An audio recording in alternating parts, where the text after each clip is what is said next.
সকালবেলা ঘুম থেকে উঠে শান্তিমতো সমস্ত কাজ কমপ্লিট তো করলাম, মানে টাইমের মধ্যে রান্না, পুজো দেওয়া সব কিছু হয়ে গেছে। কিন্তু এখন আমি প্রচণ্ড তাড়াহুড়োর মধ্যে আছি। মানে এখন যাচ্ছি রেডি হয়ে মাম্মামকে স্কুল থেকে আনতে। অনেকক্ষণ থেকে মানে অপেক্ষা করে আছি যে যাব মানে বেরোতে পারছি না। কিন্তু এখন টাইম হয়ে গেছে, এখন না বেরোলেই নয়। আর কি বলো তো, বাচ্চা মানুষও টাইম হয়ে গেলে দেখেছি ঠিক বুঝতে পারে, মানে টাইম পেরিয়ে গেলে ও মানে ঘ্যান ঘ্যান করতে থাকে। তো এখন মানে যেন তেন প্রকারে আর কি রেডি হয়ে যাচ্ছি ওকে আনতে। মানে কি বলবো, বৃষ্টি নেমেছে। সকাল থেকে ওয়েদারটা ভালোই ছিল, সকাল থেকে পরিষ্কার আকাশ, সব কিছু ঠিক ছিল, যার জন্য ওকে স্কুলে পাঠালাম। আর এখন দেখছি অঝোরে বৃষ্টি পড়ছে। মানে এত বৃষ্টি হচ্ছে যে পেছনের রাস্তাটায় জল পর্যন্ত জমে গেছে। মানে আমি ভাবছি যে ওকে কিভাবে আনতে যাব, এখন টোটো পাবো কি না বৃষ্টির মধ্যে, মানে একটা চিন্তা হচ্ছে। আর এদিকে তো সময় পেরিয়ে যাচ্ছে, সময় তো আর বসে থাকবে না না। তো অবশ্যই মামামের জন্য রেনকোটটা নিয়ে যাব, রেনকোট আর আমার জন্য ছাতা ছাড়া আর তো বেরোনোই যাবে না।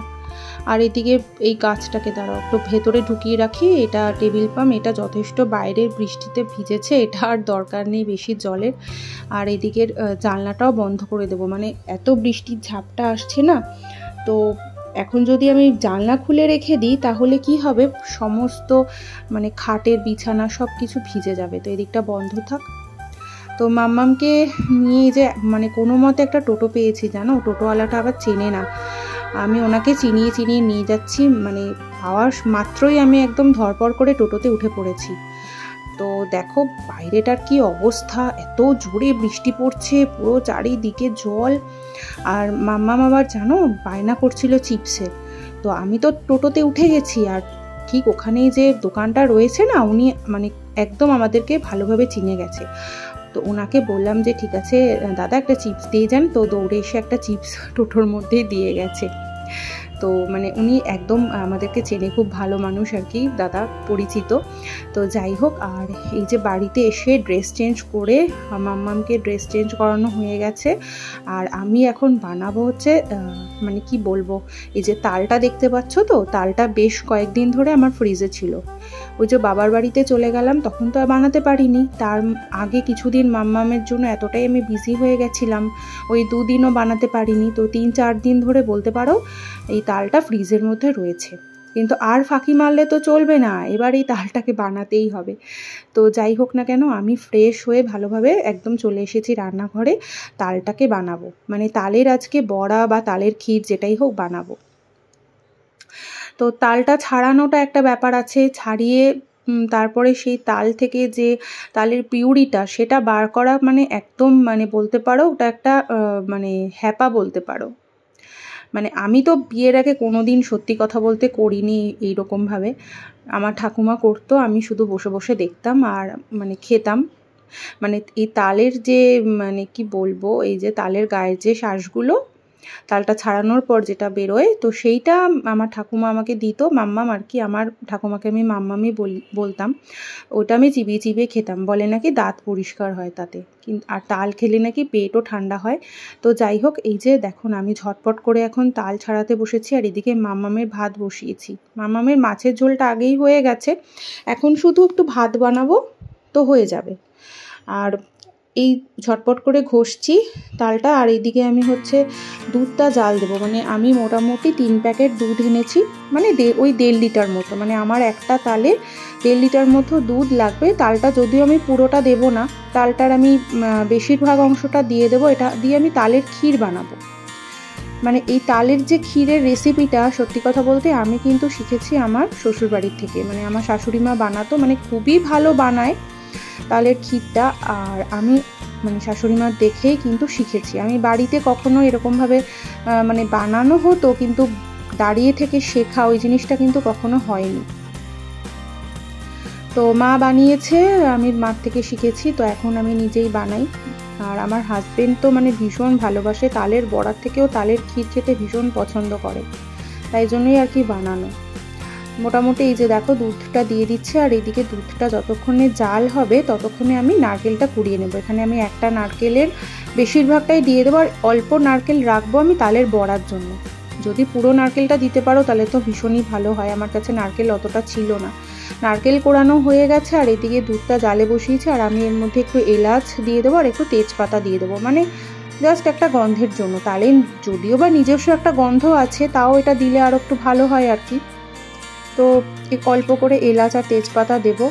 আর আমি ভাবছি এখন এই বেলা 12:30টার সময় তো বসাচ্ছি, এটা হতে কতক্ষণ লাগবে, কারণ এটা একদম কম আছে, একদম আস্তে আস্তে করতে হবে। বেশি তাড়াহুড়ো করলে কি হবে, জিনিসটা নষ্ট হয়ে যাবে। এই দেখো এতটা পরিমাণে তাল বেরিয়েছে। এবার এর বেশিরভাগ অংশটাই কি করব, আমি দুধের মধ্যে দিয়ে দেবো। কিন্তু তার আগে দুধটাকে আমাকে ভালো করে জাল দিতে হবে।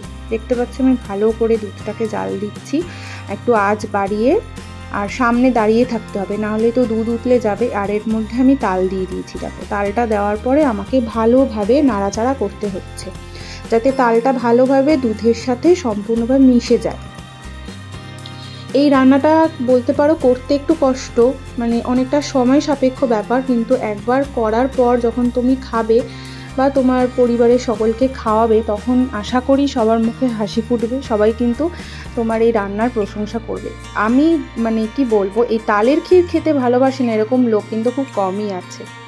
তো যাই হোক, তালটা ভালোভাবে দুধের সাথে মিশে গেছে। এরপরে আমি এর মধ্যে দিয়ে দিচ্ছি নারকেল। মানে যখন দুধটা বেশ অনেকটা ঘন হয়ে যাবে তারপরেই আমি নারকেলটা দেবো। আর নারকেলটা কিন্তু আমি অনেকটা বেশি পরিমাণেই দেবো।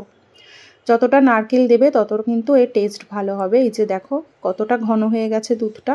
আস্তে আস্তে জাল দিতে হবে, আর সামনে থেকে নড়া যাবে না, মানে কি বলবো, তাহলে লেগে যেতে পারে। আর ওইটা জানো তো আমার স্টিলের পাত্র ছিল বলে আমি আবার এটা পাত্রটা চেঞ্জ করলাম, কারণ এখন অনেকটা ঘন হয়ে গেছে, তো লেগে যাওয়ার সম্ভাবনা হচ্ছে, তাই জন্য আমি পাত্রটা চেঞ্জ করেছি। এই পাত্রতে লাগবে না। তো দেখো আমি বাতাসা দিয়েছি, তোমরা বাতাসার বদলে চিনি দিতে পারো, মানে মিষ্টির জন্য যে যেরকম মিষ্টি খাও সেই হিসেবে দেবে। গুড়ও দিতে পারো তোমাদের পছন্দ মতো। তো আমাদের চিনিটা খুব একটা খাওয়া হয় না, তাই জন্য চিনি দিলাম না। আর একটু কাজু বাদাম দিয়েছি। আর এখন দেখো বিকেলবেলা এটা আমার হয়ে গেছিলো, এটা করতে আমার 2-3 ঘন্টার বেশি সময় লেগেছে। আমি দুপুরবেলা হওয়ার পর এটা ছেড়ে দিয়েছিলাম, আর এখন হচ্ছে বিকেলে। দেখো এটা কীরকম হয়েছে, পুরো একদম ক্ষীরের মতো হয়ে গেছে না দেখতে, এত সুন্দর হয়েছে দেখতে। আর এরপরে দেখো আমি চাও করেছি, সবাইকে চা দেবো।